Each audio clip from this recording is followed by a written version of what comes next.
இவ்வுபனிஷத்தில் மூன்றாவது அத்தியாயத்தில் 9 பிராமணங்கள் இருக்கின்றன. இதில் 5 பிராமணங்களை நாம் பார்த்து முடித்தோம். இந்த மூன்றாவது அத்தியாயம் முழுவதும் யாக்ஞவல்கியரிடம் ஒவ்வொரு ஸ்காலர், அறிவை உடையவர்கள் கேள்வியை கேட்கின்றார்கள்.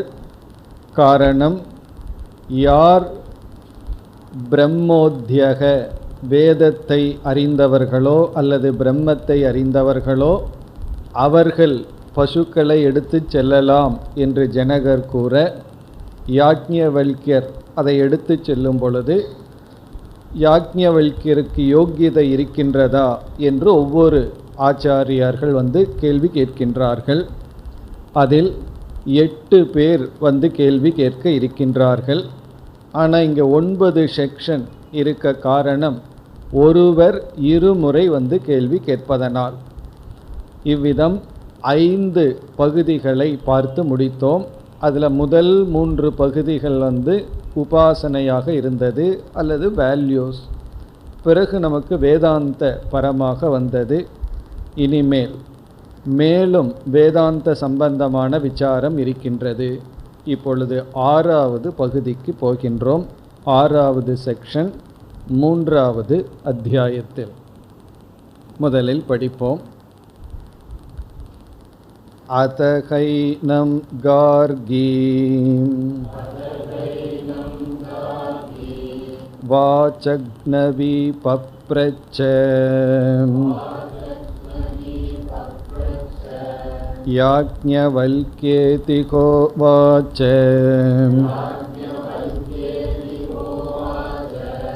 யதி தம் சர்வம்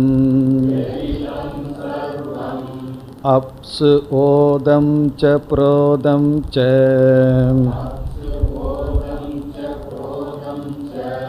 கஸ்மின்னு கலு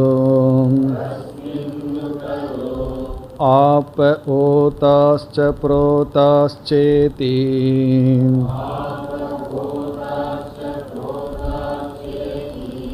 வாயௌ கார்கீதி கஸ்மின்னு கலு வாயுः ஓதஸ்ச ப்ரோதஸ்சேதி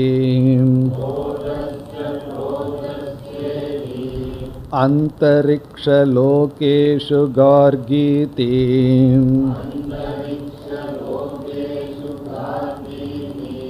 கஸ்மின்னு கலு அந்தரிக்ஷலோகாः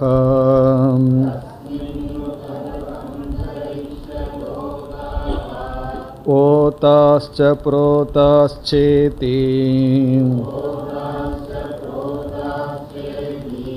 கந்தர்வலோகேஷு கார்கீதி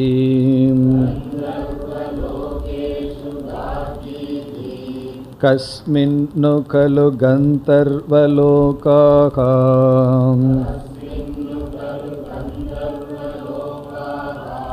ஓதாஸ்ச ப்ரோதாஸ்சேதி ஆதித்யலோகேஷு கார்கீதி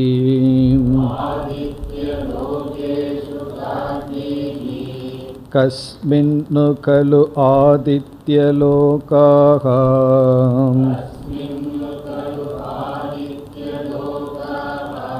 ஓதாஸ்ச ப்ரோதாஸ்சேதி சந்திரலோகேஷு கார்கீதி கஸ்மின்னு கலு சந்திரலோகாः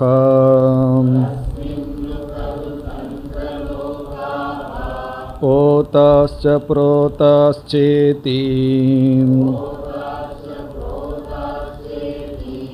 நக்ஷத்ரலோகேஷு கார்கீதி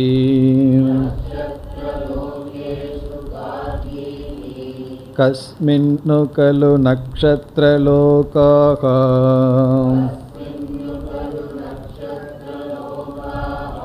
ஓதாஸ்ச புரோதாஸ்சேதி தேவலோகேஷு கார்கீதி கஸ்மின்னு கலு தேவலோகாஹ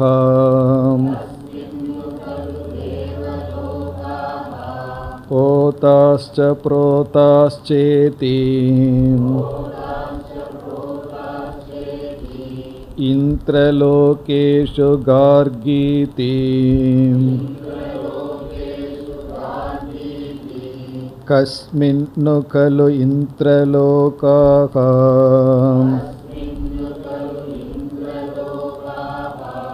ஓதாஸ்ச புரோதாஸ்சேதி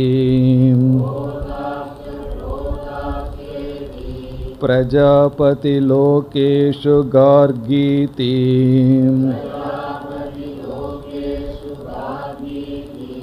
கஸ்மின்னு கலு பிரஜாபதிலோகாஹ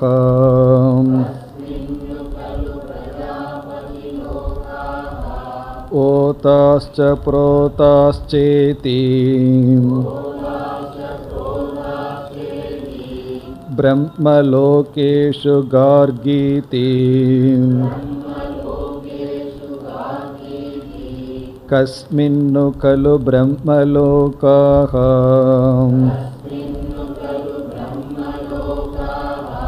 ஓதாஸ்ச புரோதாஸ்சேதி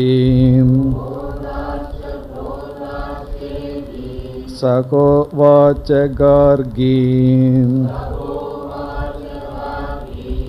மா அதிப்ராக்ஷீஹி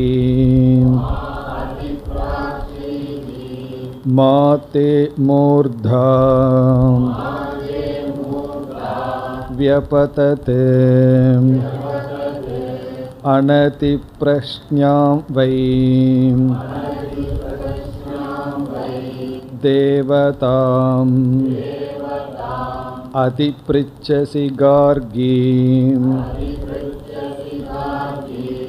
மா அதிப்ராக்ஷீரிதி ததோஹ கார்கீ வாசக்ஞவி உபரராம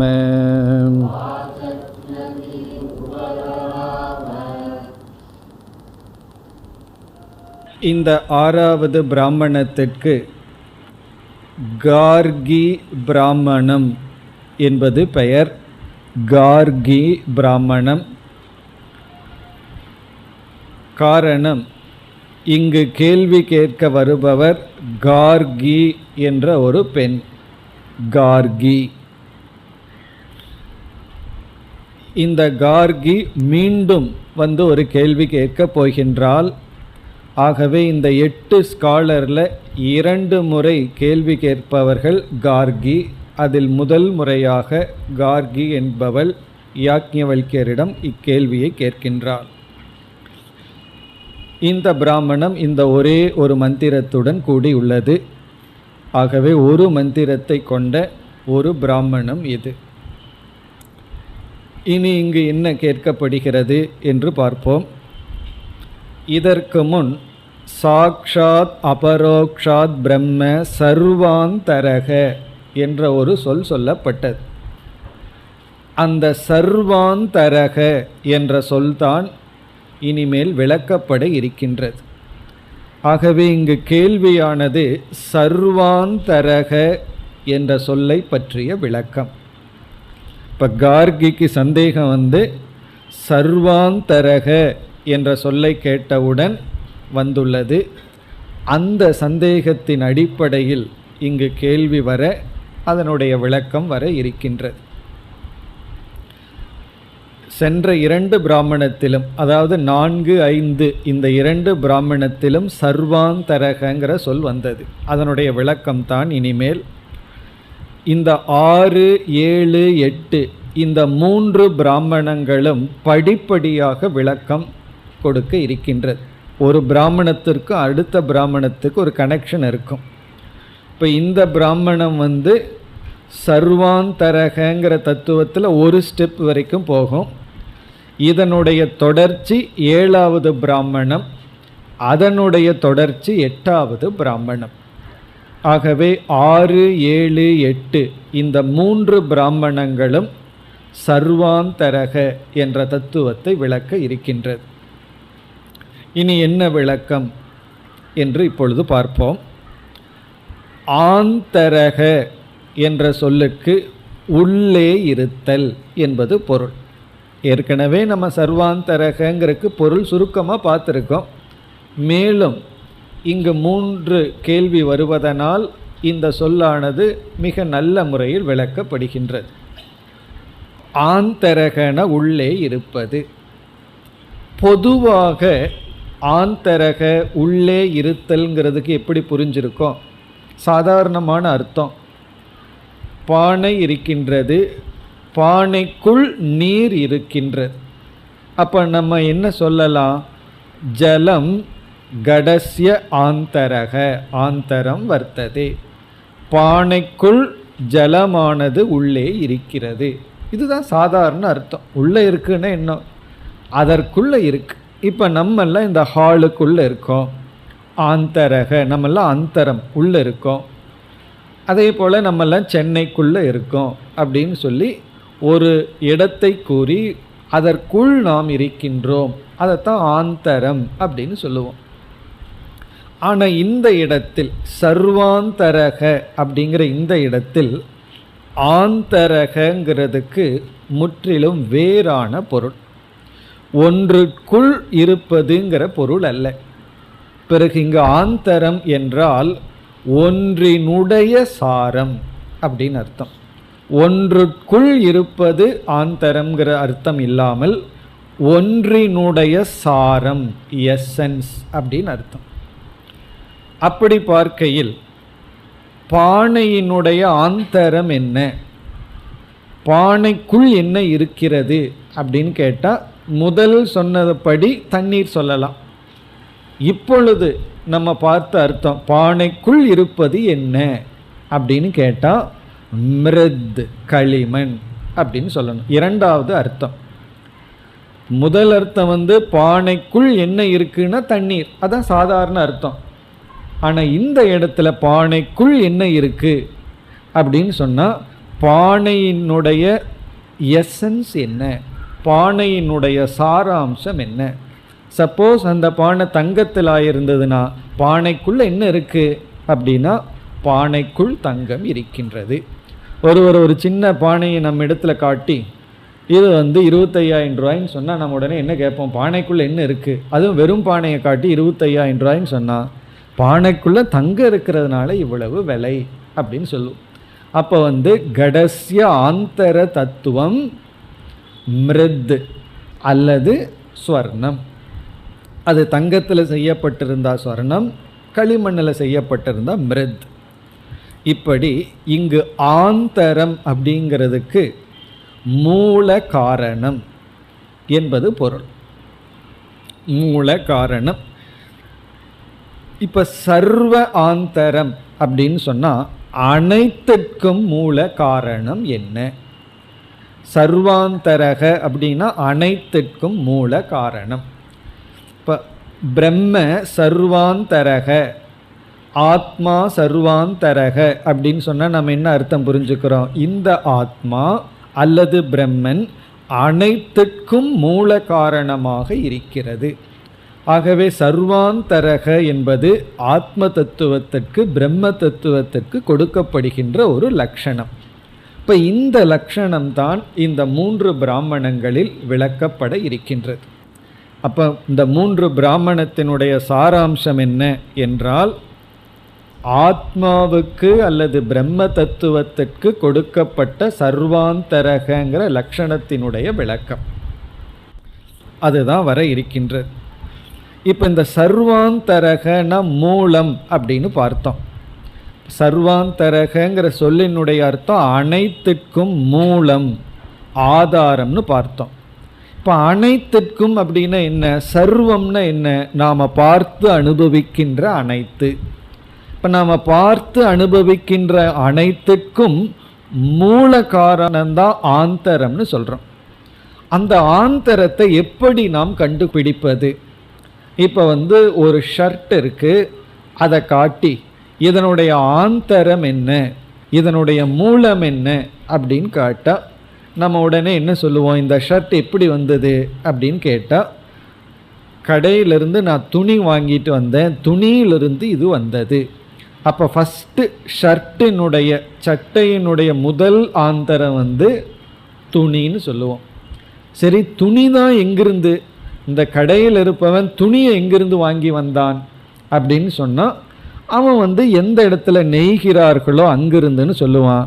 சரி, அவனுக்கு தான் எப்படி கிடைச்சதுன்னா உடனே நூல் அப்படிங்கிற தத்துவத்திற்கு போவோம். ஆகவே ஷர்ட்டினுடைய இனியொரு ஆந்தரம் என்ன அப்படின்னா நூல். சரி, நூல் தான் எப்படி வந்ததுன்னா பருத்தின்ட்டு போவோம்.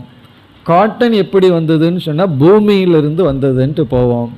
பூமி எப்படி வந்தது, பூமி எதற்குள் இருக்கின்றது, இங்கு கார்கி அதிலிருந்து ஆரம்பிக்கின்றார். இந்த பூமிக்கு எது ஆந்தரம்ங்கிறது கார்கிக்கு தெரிகிறது. அதை சொல்லி அதற்கு ஆந்தரம் என்ன, அப்படித்தான் இங்கே கேள்வி ஆரம்பம் ஆகின்றது. இப்போ இங்கே கேள்வி கேட்கும் பொழுதே கார்கிக்கு எவ்வளவு ஞானம் இருக்குன்னு நமக்கு தெரியுது. அவள் ஷர்ட்டிலிருந்து ஆரம்பிக்கலை, அவள் எதிலிருந்து ஆரம்பிக்கின்றா? இந்த பூமிக்கே ஒரு ஆந்தரம் இருக்குன்னு எனக்கு தெரியும். இப்படியே ஷர்ட்டிலிருந்து போனால் கடைசியில் பருத்தி, பருத்தி எப்படி வந்ததுன்னா பூமின்ட்டு போயிடுறோம், பிருத்திவி. சரி, பிருத்திவி வேற எதையோ ஒன்றை சார்ந்திருக்கு, அது கார்கிக்கு தெரிகிறது. அங்கிருந்து கார்கி ஆரம்பிக்கின்றால் அது எதனால் வியாபிக்கப்பட்டுள்ளது. இந்த ஆந்தரம்ங்கிற தத்துவத்திற்கு இங்கு பயன்படுத்துகின்ற சொல் ஓதக புரோதக அப்படிங்கிற சொல். ஓதக புரோதக. ஓதக புரோதக அப்படிங்கிற சொல்லினுடைய பொருள் என்னவென்றால், ஒரு ஷர்ட் இருக்கு, ஷர்ட்டுக்கு முன்னாடியே போயிடுவோம், துணி இருக்கு. அந்த துணியை நாம் நெய்யும் பொழுது, நெய்தல்ங்கிற காரியத்தை செய்யும் பொழுது எப்படி செய்வோம்? இரண்டு விதத்தில் செய்வோம். நீளமாக போடுவோம். இந்த நெய்யறதை பார்த்தோம்னா தெரியும், நீளமாக இருக்கும், அகலமாக இருக்கும். அப்படி நீளமும் அகலத்தையும் சேர்க்கிறது தான் கோர்வை, கோர்த்தல் அப்படின்னு நம்ம சொல்லுவோம். அதுக்கு பேர் தான் ஓத புரோதம் அப்படின்னு சொல்வது. ஓத புரோதம் அப்படின்னா நெய்தல் அப்படின்னு அர்த்தம். நீளமாகவும் இப்படி வெர்டிக்கல் அண்ட் ஹரிசான்டல், இந்த ரெண்டு விதத்தில் நெய்வதற்கு பெயர் தான் ஓத புரோதம். அதாவது நெய்தல். நெய்தல்னு சொன்னாவே என்ன அர்த்தம்? நீளமாகவும் அகலமாகவும் அந்த நூலை சேர்த்தல். அது மட்டுமல்ல, ஒரு கூடையை நம்ம பின்றோம், பெரம்பு எடுத்துட்டு, பெரம்பு துணி எடுத்துட்டு கூடையை பின்றோம் அல்லது சேர் பின்றோம். அப்படி எப்படி நம்ம பின்றோம்? மாறி மாறி குறுக்கும் நெடுக்குமாக நாம் பின்னுகின்றோம். அப்படி இந்த துணியானது எதனால் பின்னப்பட்டுள்ளது அப்படின்னா என்ன சொல்லுவோம் நம்ம? நூலினால் பின்னப்பட்டுள்ளது, தந்துவினால் பின்னப்பட்டுள்ளது. இந்த தந்து நூலானது எதனால் பின்னப்பட்டுள்ளது? அந்த இடத்துல பின்னப்பட்டுள்ளது ஓத புரோதம்னா உடனே நேரடியாக அர்த்தம் எடுக்காம எதை ஆதாரமாக கொண்டுள்ளது அப்படின்னா பருத்தின்னு சொல்லுவோம். இப்போ என்ன சொல்லுவோம்? பருத்தியினால் நூலானது ஓத புரோதம். ஆக்சுவலி ஓத புரோதம்ங்கிறது ஒரே இடத்துல தான் ஃபிட் ஆகும். மீதி இடத்துலையெல்லாம் கொஞ்சம் எக்ஸ்டென்ஷன் பண்ணி புரிஞ்சுக்கணும். எந்த இடத்துல ஃபிட் ஆகும்? இந்த எக்ஸாம்பிளே ஃபிட் ஆகிற ஒரே ஒரு இடம் நூலிலிருந்து துணியாகிற இடத்துல கரெக்டாக இருக்கும். ஓத புரோதத்தை அப்படியே எடுத்துக்கலாம் பொருள். மீதி இடத்துலையெல்லாம் ஓத புரோதம் அப்படிங்கிறத காரணம், உபாதான காரணம்னு எடுத்துக்கணும்.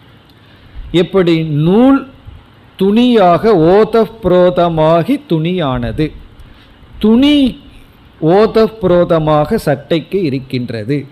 அப்போ சட்டையானது, ஷர்ட்டானது, அதற்கு ஓத புரோதம் என்ன, எதனால் வியாபிக்கப்பட்டுள்ளது அப்படின்னா துணின்னு சொல்லுவோம்.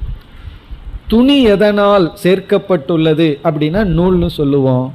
நூலினுடைய ஆந்தர தத்துவம் என்ன?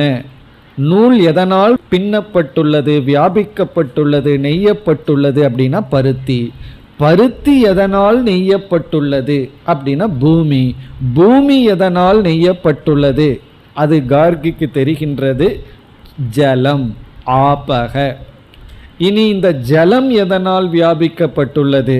அப்படியே போகுது. இவ்விதம் இந்த பிராமணம் அமைந்துள்ளது. இனி இந்த ஓத புரோதகங்கிறது சாஸ்திரத்தில் ஒரு விதமான எக்ஸ்பிரஷன். ஆந்தரக இஸ் ஈக்குவல் டு ஓத புரோதம், ஓத புரோதக இஸ் ஈக்குவல் டு உபாதான காரணம். நம்ம உபாதான காரணம்னு சொன்னால் தண்ணியில் போட்ட மீன் மாதிரி ஆயிரும். ஓ, தெரிஞ்ச விஷயந்தான், இது வரைக்கும் தெரியாத விஷயம் மாதிரி இருக்கும். உண்மையிலேயே நம்ம என்ன முண்டக்கத்தில் படித்தோமோ அதே தான். மேலே வர வர தெரியாத சொல், அவ்வளோதான். பிறகு கடைசியில் தெரிஞ்ச விஷயந்தான். உதாரணம் மாறும், எடுத்து சொல்கிற விதம் மாறும், அது கொஞ்சம் கஷ்டமாக இருக்கிற மாதிரி தெரியலாமே தவிர கருத்து ஒரே ஒரு கருத்து தான். அப்படி இங்கு ஆந்தர தத்துவம் அப்படின்னு சொல்வது காரண தத்துவம், உபாதான காரணம். ஆகவே இங்கே சங்கரர் ஆந்தரத்திற்கே சில லட்சணங்கள் கொடுக்கிறார். பொதுவாக ஆந்தர தத்துவத்தினுடைய இலக்கணம் என்ன? எதை கம்பேர் பண்ணும் பொழுது, இப்போ நம்ம ரெண்டு தத்துவத்தை எடுத்துக்குவோம். நூல், துணி அப்படின்னு ரெண்டு தத்துவத்தை எடுத்துக்குவோம். இப்போ இதில் ஆந்தர தத்துவமாக இருக்கிறது நூல், அதனுடைய ஓத புரோதமாகி வெளியே வந்தது துணி. இந்த ஆந்தர தத்துவத்துக்கு என்னென்ன லட்சணம் இருக்கும், அல்லது ஆந்தர தத்துவத்தினுடைய விளக்கம் என்ன அப்படின்னு வரும்பொழுது அவர் ஃபஸ்ட்டு சங்கரர் கூறுகின்றார், எப்பொழுதுமே ஆந்தர தத்துவம் காரணம். ஃபஸ்ட்டு ஆந்தரம் இஸ் ஈக்குவல் டு காரணம். இப்போ இரண்டாவது என்ன சொல்கிற, அபரிச்சின்னம். காரணம் இரண்டாவது அபரிச்சின்னம். அபரிச்சின்னம் என்றால் காரியத்தினுடைய அடிப்படையில் பார்க்கும் பொழுது இது வரையறுக்கப்படாதது. காரணம் வரையறுக்கப்படாதது, காரியம் வரையறுக்கப்படும். மூன்றாவதாக சொல்வது சூக்ஷ்மம். காரணம் என்னைக்குமே சூக்ஷ்மமாக இருக்கும், காரியம் என்னைக்குமே ஸ்தூலமாக இருக்கும். நான்காவதாக சத்தியம். சத்தியம் சத்தியம் அப்படின்னா காரணம் என்னைக்கும் சத்தியம், காரியம் என்னைக்குமே மித்தியா. இப்போ ரொம்ப லூஸாக ஒரு துணியை நம்ம பண்ணியிருக்கோம். சில டவல் இருக்குது, ரொம்ப லூஸாக இருக்கும், அப்படியே ஓட்டையெல்லாம் நல்லா தெரிஞ்சிட்ருக்கும். இப்போ அந்த டவல் என்ன, துணின்னு சொல்கிறோம். அப்படியே மெதுவாக அதை பிரித்து எடுத்துட்டோம் அப்படின்னா காரியம் அப்படிங்கிற துணி மறைந்து விடுகிறது, காரணம் அப்படிங்கிற நூல் மட்டும் எஞ்சி இருக்கின்றது. அதே போல் தங்க மட்டும் இருக்கும், நகைங்கிற ஃபார்மை எடுத்துட்டோம் அப்படின்னா நகை, வளையல், கம்மல் அதெல்லாம் காணும். பிறகு என்ன இருக்குது, தங்கம் மட்டும் இருக்கும். ஆகவே காரணம் சத்தியம், காரியம் மித்யா. இதெல்லாம் எதற்கு லட்சணம்? ஆந்தர தத்துவத்தினுடைய லட்சணம். ஆகவே இங்கே அனுமானம் என்ன சொல்லப்படுகிறது, எது காரியம் தது காரணேன வியாப்தம். இப்படி ஒரு அனுமானத்தை இங்கே சங்கரர் சொல்கிறார். எது காரியம், எது காரியம்னு இருக்கிறதோ அது காரணத்தினால் வியாபிக்கப்பட்டுள்ளதாக இருக்க வேண்டும். இதெல்லாம் நம்ம படித்த நியதி தான். எது காரியம் தது காரணேன வியாப்தம். பிறகு எது பரிச்சின்னம் தது அபரிச்சின்னேன வியாப்தம்.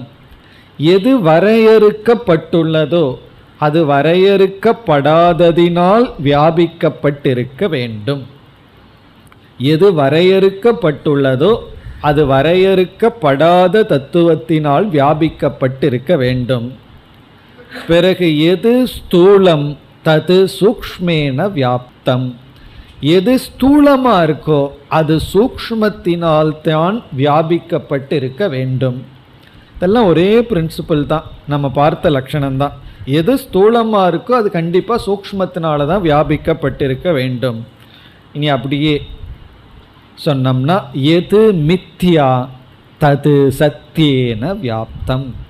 எது மித்யாவா இருக்கோ அங்க சத்தியமான ஒன்றினால் வியாபிக்கப்பட்டிருக்க வேண்டும். இந்த முதல்ல நம்ம சொல்றதையெல்லாம் மற்ற மதவாதிகள் தலையாட்டிகிட்டே வருவான், கடைசியில் வந்தோடனே தலையாட்ட மாட்டார். மித்யா சத்தியத்தினால வியாப்தம்ங்கிறத ஒத்துட்டாங்கன்னா அத்வைதத்துக்கு விடுவார்கள். ஃபஸ்ட்டெல்லாம் கரெக்டாக இருக்கிற மாதிரி இருக்கும், லாஸ்ட்டில் விழுந்து விடுவார்கள். அதையும் அவன் அறியாமல் தலையாட்டிட்டான்னா நம்ம பக்கம் சேர்ந்துட்டான்னு அர்த்தம், அத்வைதத்துக்குள்ளே வந்துட்டான்னு அர்த்தம். இப்போ இந்த உலகம் சர்வம் மித்யா. அப்போ இந்த உலகம்னு ஒன்று இருக்குதுன்னா அது சூன்யத்தை ஆதாரமாக வச்சு இருக்க முடியாது, சத்தியமான ஒன்றை ஆதாரமாகத்தான் கொண்டு இருக்க வேண்டும். அதே போல் ஸ்தூலமானது ஒன்றை நம்ம பார்த்துட்டோம்னா இதனுடைய முடிவு ஸ்தூலத்திலேயே கிடையாது, கண்டிப்பாக சூக்ஷ்மமான ஒன்றிலிருந்து தான் இந்த ஸ்தூலம் இருக்க வேண்டும். நம்ம ஸ்தூலமான பிருத்திவியை பார்த்தோம் அப்படின்னா அதை விட சூக்ஷ்மமான நீரில் அது கோர்க்கப்பட்டு இருக்க வேண்டும். அந்த நீரில் ஒரு ஸ்தூலத்துவம் இருந்தால் அதை விட சூக்ஷ்மமான ஒன்றில் கோர்க்கப்பட்டிருக்க வேண்டும். இப்படி ஒரு ஸ்தூலம்னு ஒன்று இருந்தால் அதை விட சூக்ஷ்மமான ஒன்றினால் அது வியாபிக்கப்பட்டிருக்க வேண்டும். இப்போ இந்த ஆங்கிளில் நம்ம சிந்திச்சுட்டு போய் இப்போ நம்ம என்ன பண்ண போகிறோம், ஸ்தூலத்திலிருந்து சர்வ ஆந்தரத்திற்குள்ளே போக போகிறோம். எல்லாத்துக்கும் ஆந்தரத்திற்குள்ளே போக போகிறோம். துணி இருக்கே அது ஷர்ட்டுக்கு தான் ஆந்தரம், ஆனால் நூலுக்கு ஆந்தரம் கிடையாது. நூல் இருக்கே அது துணிக்கு தான் ஆந்தரமாக இருக்குது, சர்வத்துக்கு ஆந்தரமாக இல்லை. பருத்திக்கு அது ஆந்தரமாக இல்லை. பருத்தி இருக்கே அது நூலுக்கும் துணிக்கும் ஷர்ட்டுக்கும் தான் ஆந்தரமாக இருக்குது, அதாவது காரணமாக இருக்குது, மூலமாக இருக்குது. இப்போ நம்முடைய கேள்வி, சர்வ ஆந்தரம் என்ன, எல்லாத்துக்கும் ஆந்தரமாக இருக்கிறது என்ன அப்படிங்கிறது தான் இங்கு விசாரம். இப்போ அந்த விசாரம் தான் இங்கு ஆரம்பிக்கப்படுகிறது. இப்போ இந்த பிராமணம் ஒரு லெவல் வரைக்கும் தான் போய் ஸ்டாப் ஆகுது, அதோட இங்கே இது நிறைவு பெறுவதில்லை. அடுத்த பிராமணத்தில் தொடர்ச்சி, அதற்கு அடுத்த பிராமணத்தில் தான் முடிவு.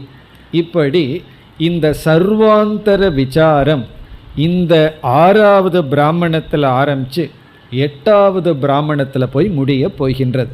ஆகவே இந்த 3 பிராமணம் ஒரு பேக்கேஜ், ஒரு சேர்ந்து இருக்கின்றது. இப்போ இந்த பிராமணத்தில் எது வரைக்கும் நம்ம போக போகிறோம், 7வது பிராமணத்தில் எது வரைக்கும் போவோம், 8வது பிராமணத்தில் எது வரைக்கும் போவோங்கிறது இப்பொழுதே நம்ம பார்ப்போம். இப்போ இங்கு ஸ்தூலத்தில் ஆரம்பித்து, ஸ்தூலமான பிருத்திவி தத்துவத்தில் ஆரம்பித்து மிக மிக சூக்ஷ்மமான பிரம்மலோகம் வரை இங்கே நம்ம போக போகிறோம். அதாவது ஹிரண்ய கர்ப்பனுடைய லோகம் வரை நம்ம அப்படியே படிப்படியாக கேட்டு போகிறோம். அதுதான் 6வது பிராமணத்தினுடைய சாராம்சம். அதாவது கார்கி கேட்டே போகிறார், இதனுடைய ஆந்தரம் என்ன, யாக்கியவல்யர் சொல்வார் இதுன்னு, அதற்கு ஆந்தரம் என்ன, அதற்கு ஆந்தரம் என்ன, எனக்கு தர்க்க ரீதியாகவே பதில் சொல்லுங்கள் அப்படின்னு சொல்லிட்டு இங்கு கார்கி ஒரு ஸ்டெப்பில் இருந்து ஆரம்பிக்கின்றார்.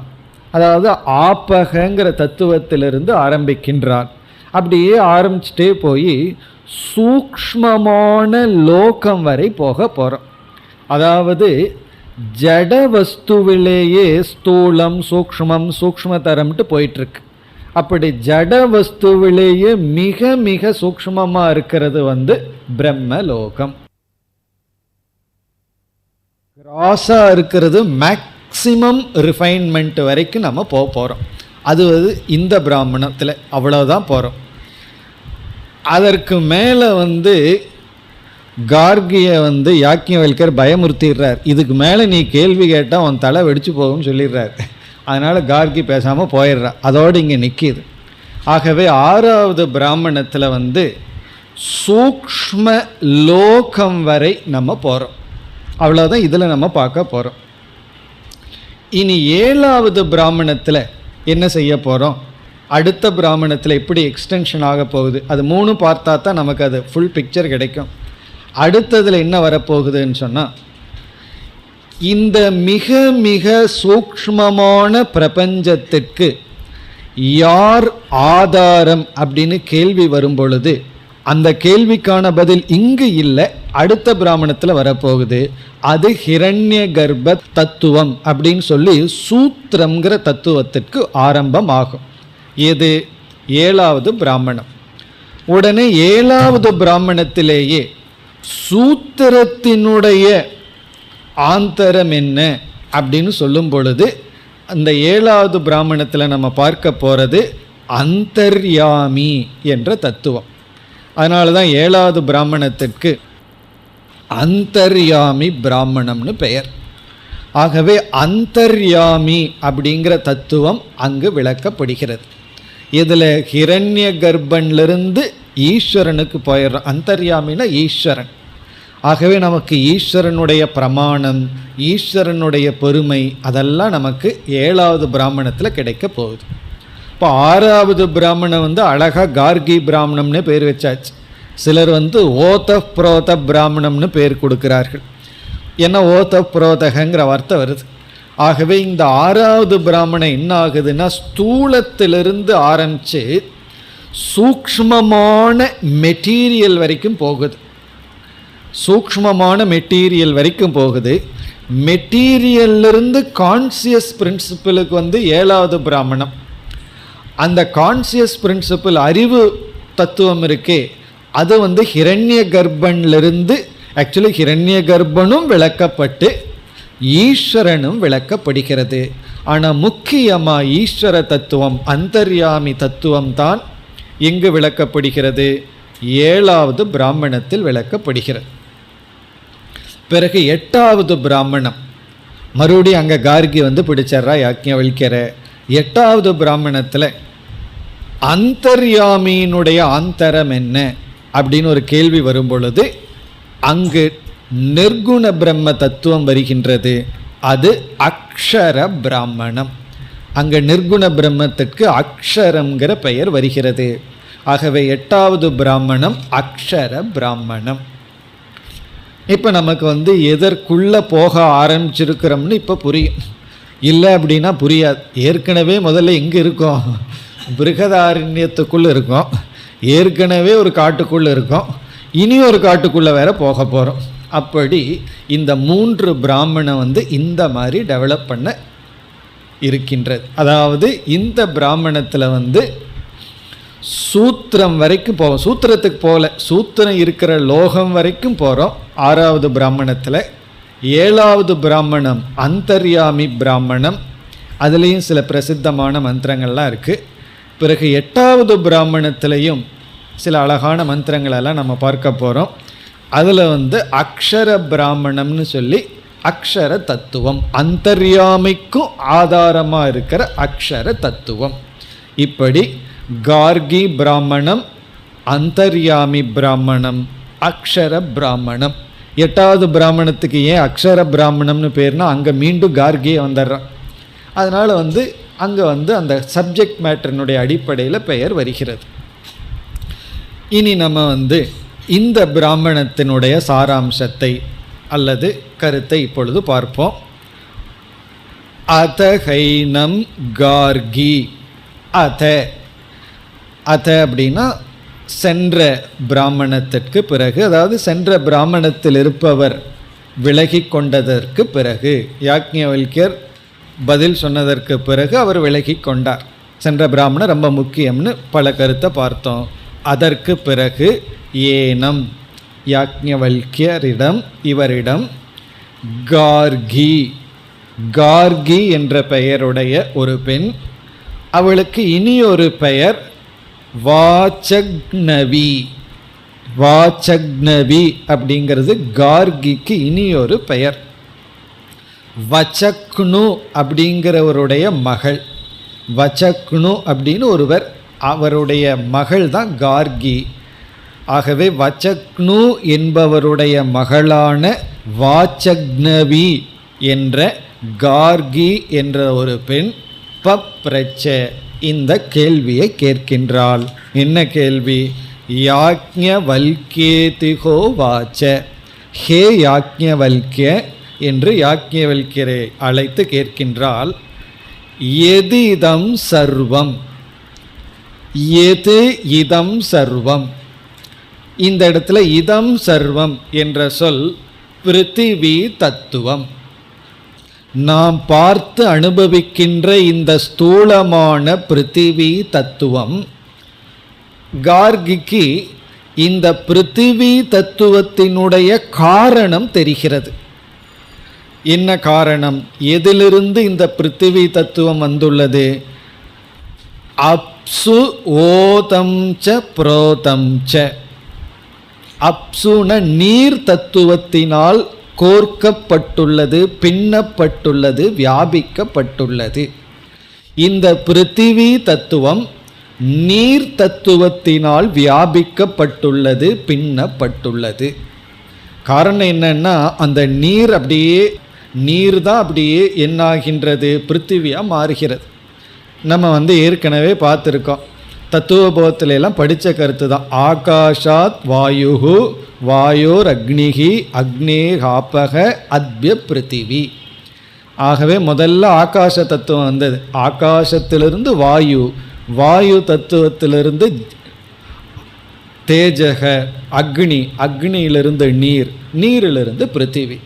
இந்த பிருத்திவிக்குள்ளே நம்ம ஷர்ட்டில் ஆரம்பித்தோம், அப்படியே போய் பூமி வரைக்கும் வந்தோம். அது வரைக்கும் நல்லா புரியும்.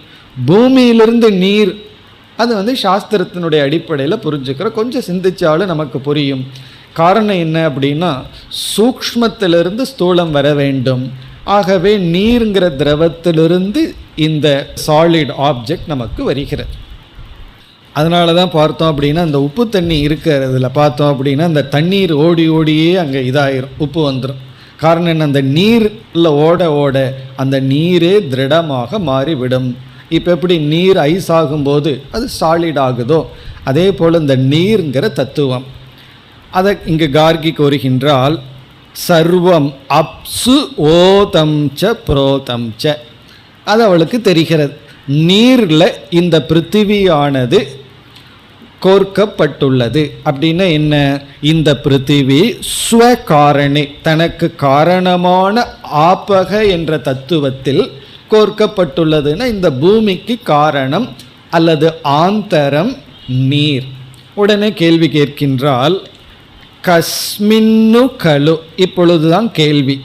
கஸ்மின்னு கலு ஆபக ஓதாஸ்ச புரோதாஸ்ச.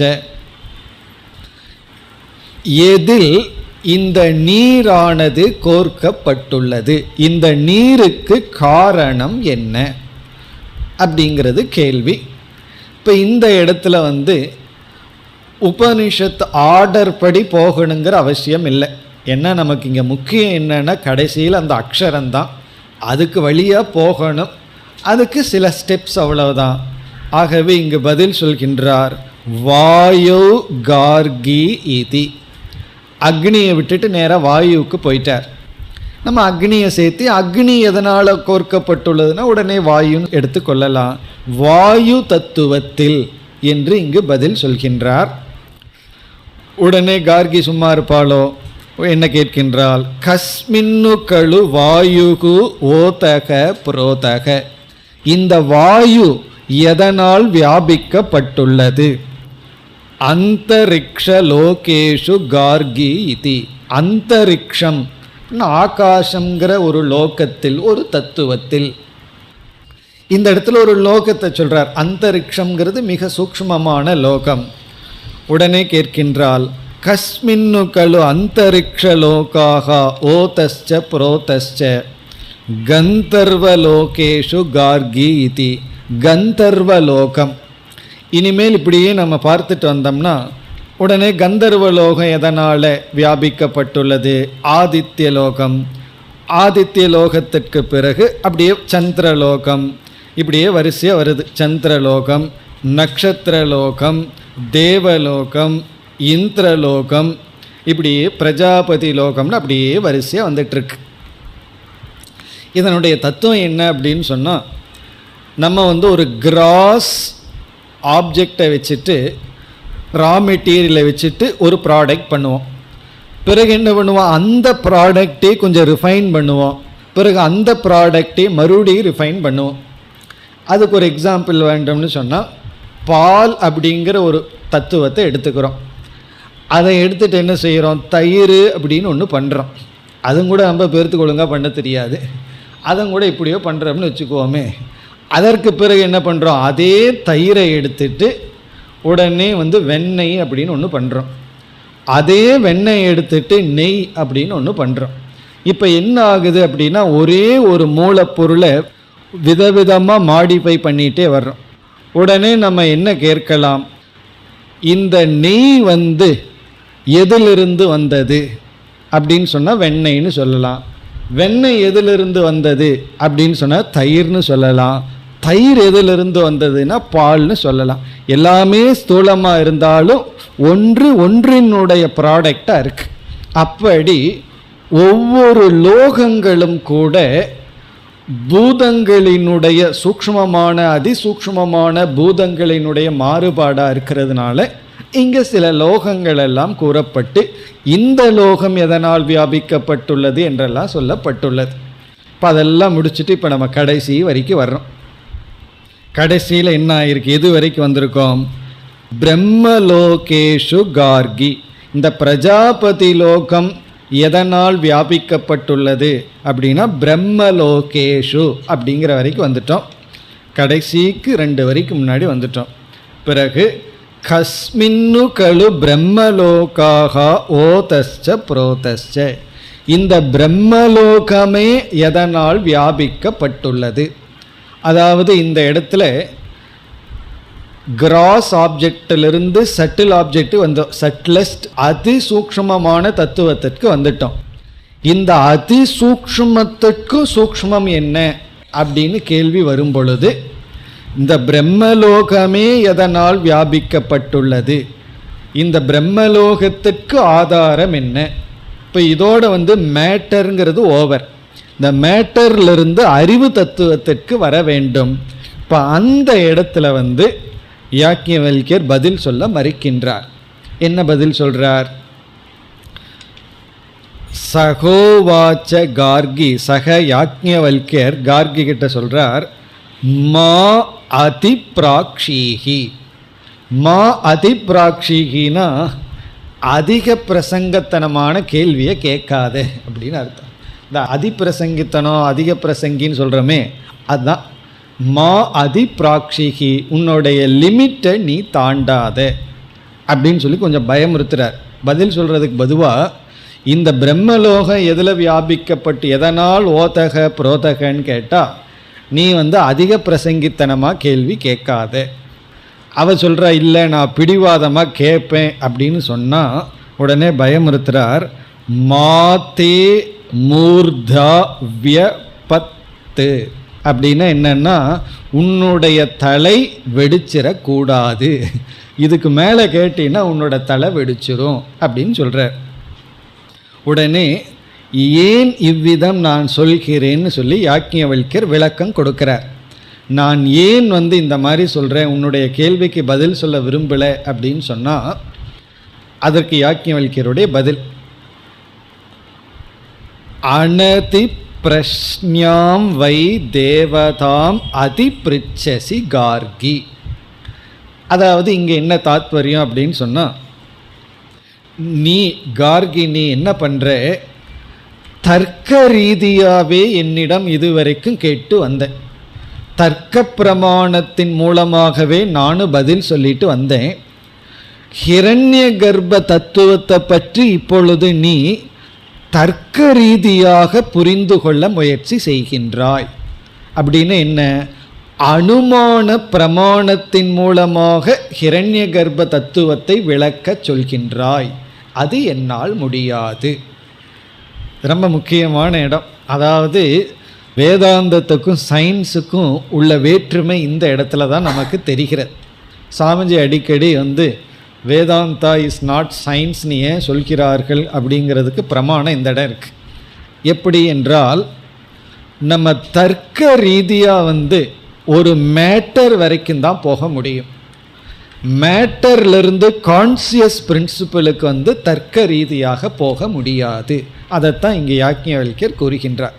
அதற்கு பிரமாணம் இந்த இடம்தான்.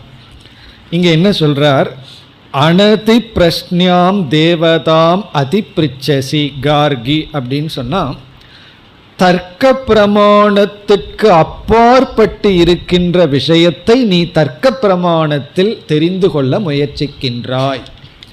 இந்த டேட்டாவை கலெக்ட் பண்ணி என்ன தெரிஞ்சுக்க முடியுமோ அதை நீ கான்சியஸ் பிரின்சிபிள் ஹிரண்ய கர்ப்ப தத்துவத்தில் புரிந்து கொள்ள முயற்சி செய்கின்றாய். அப்படி செய்தால் நீ தோல்வியை அடைவாய். அதுக்கு தான் இந்த மாதிரி உன் தலை வெடிச்சு போகும்னா என்ன அர்த்தம்னா நீ தெரிஞ்சிக்க முடியாது. ஆகவே நீ தர்க்க பிரமாணத்தின் மூலமாக ஹிரண்ய கர்ப்ப தத்துவத்தை தெரிந்து கொள்ள முயற்சி செய்யாது. இப்போ அனதி பிரஷ்னியாம் தேவதாம் அப்படின்னு சொன்னால் அனுமான பிரமாணத்துக்கு அப்பாற்பட்டிருக்கின்ற தேவதையை, இங்கு தேவதா அப்படின்னா ஹிரண்ய கர்ப்ப தத்துவம், அனதி பிரஷ்னியாம் அப்படின்னு சொன்னால் தர்க்க பிரமாணத்தை கடந்து இருக்கின்ற தர்க்க பிரமாணத்திற்குள் வராத விஷயத்தை அதிப்ரிச்சசி கார்கி நீ இப்பொழுது கேட்கின்றாய். அதாவது தர்க்க பிரமாணத்தினால் அறிய முடியாததை நீ தர்க்க பிரமாணத்தினால் கேட்கின்றாய். ஆகவே உனக்கு என்ன அட்வைஸ்னா, மா அதிப்ராக்ஷீஹி, ஆகவே நீ இவ்விதம் கேட்காதே. நீ ஹிரண்ய கர்ப்ப தத்துவத்தை தர்க்கத்தின் அடிப்படையில் புரிந்து கொள்ள முயற்சி செய்யாதே. இப்படி சொன்னவுடன் ததோக கார்கி வாசக்னவி உபரராம, அப்பொழுது கார்கி வாசக்னவி விலகி கொண்டாள். இதோட நிறுத்தி கொள்கின்றாள்.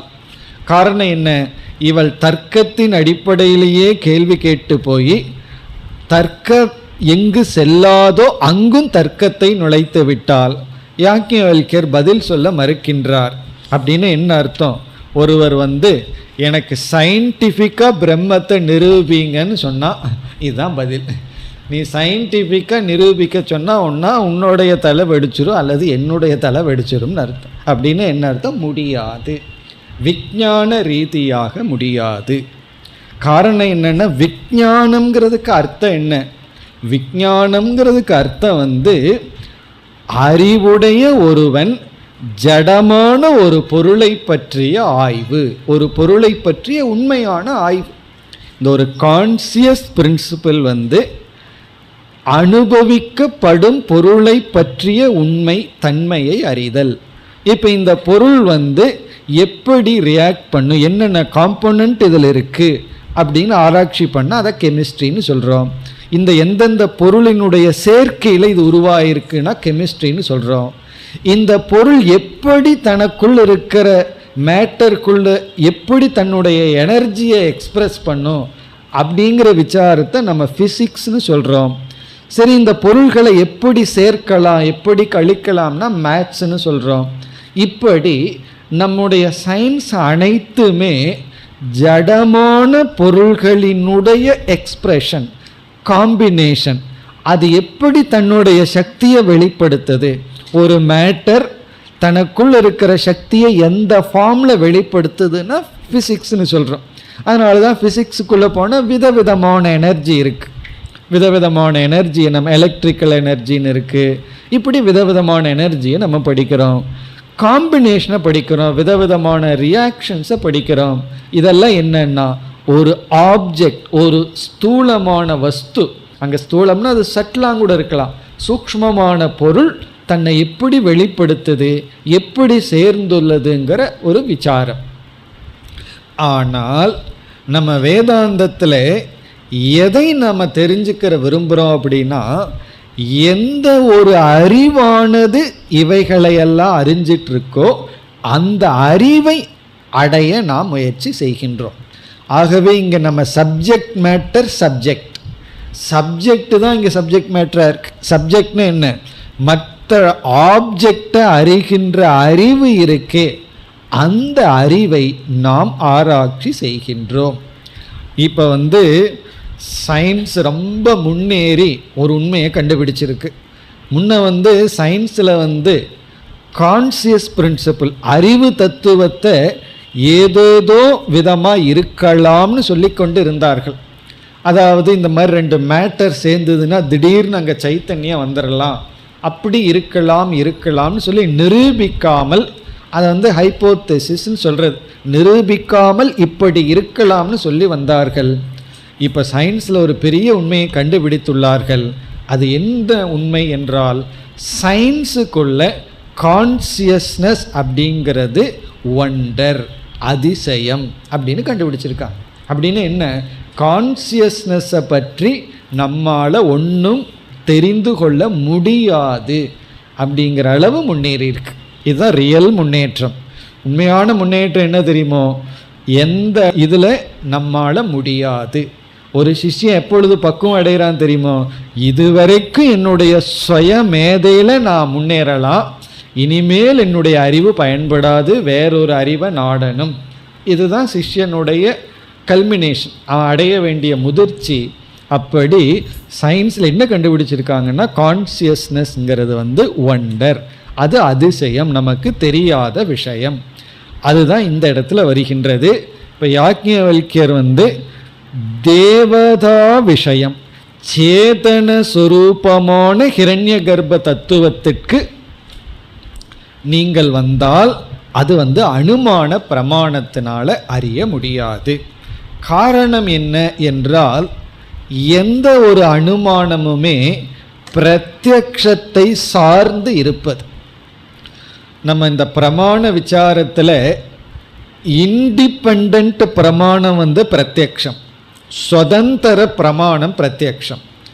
கண்ணு ஒரு பொருளை பார்க்குது, பொருள் என்ன வர்ணத்தில் இருக்குது, என்ன ஃபார்மில் இருக்குன்னு சொல்லுது. காது சப்தத்தை கேட்குது. இது எதையும் சாராத பிரமாணம், direct independent means of knowledge, பிரத்யக்ஷம். அனுமானம்னு சொல்லும் பொழுதே இந்த பிரமாணமே பிரத்யக்ஷ பிரமாணத்தை சார்ந்திருக்கு. காரணம் என்ன, நம்ம அனுமானத்தில் ஒரு வியாப்தியை போடுறோம். எங்கெல்லாம் நெருப்பு இருக்கிறதோ, எங்கெல்லாம் புகை இருக்கின்றதோ அங்கெல்லாம் நெருப்பு இருக்குன்னு சொல்கிறோம். இப்படி ஒரு வியாப்தியை போடுறதுக்கு நம்ம அனுபவ ரீதியாக ஒன்றை பார்த்துருக்கணும். எங்கு புகையும் நெருப்பையும் நம்ம சேர்ந்து பார்த்துருக்கோம். அந்த அனுபவம் தான் இந்த அனுமானத்திற்கு சாரம். காரணம் என்ன, இந்த திருஷ்டாந்தம் இல்லாமல் வியாப்தியே கிடையாது. அப்படி ஒரு பொருளை நம்ம எந்த பிரமாணத்திலையும் அனுபவிக்க முடியாதுன்னா, குறிப்பாக பிரத்யக்ஷத்திற்குள்ளே வராதுன்னா அனுமானத்திற்குள்ளும் வராது. அதனால தான் இந்த உலகத்திற்கு இத்தனை வருஷம் ஆகுது அப்படிங்கிறது ஓரளவுக்கு அனுமானம் செய்து பிறகு இருக்கலாம் அப்படி தான் ஃபுல் ஸ்டாப் வைப்பார். ஒரு சயின்டிஸ்ட் இத்தனை வருஷத்துக்கு முன்னாடி பூமி வந்திருக்குன்னு சொன்னால், இனி ஒரு சயின்டிஸ்ட் இனி ஒரு வருஷத்தை சொல்லுவார். 2 பேர்த்துக்குள்ளே இருக்கிற கேப் எவ்வளோ வருஷம், 2-3 million year difference of opinion இருக்குது. கரெக்டாக ரொம்ப ஷார்ட் டிஃப்ரென்ஸ் ஆஃப் ஒப்பீனியன் சொல்வார்கள். எங்களுக்குள்ளே ரொம்ப குறைவான டிஃப்ரென்ஸ் ஆஃப் ஒப்பீனியன் சொல்வார்கள். எத்தனையோ வருஷம், மில்லியன் இயர்ஸ் அவங்களுக்குள்ள கேப் இருக்கும். காரணம், எதையுமே இப்படித்தான்னு சொல்லி பிரத்யக்ஷத்துக்கு அப்பாற்பட்ட விஷயத்தில் பேச முடியாது.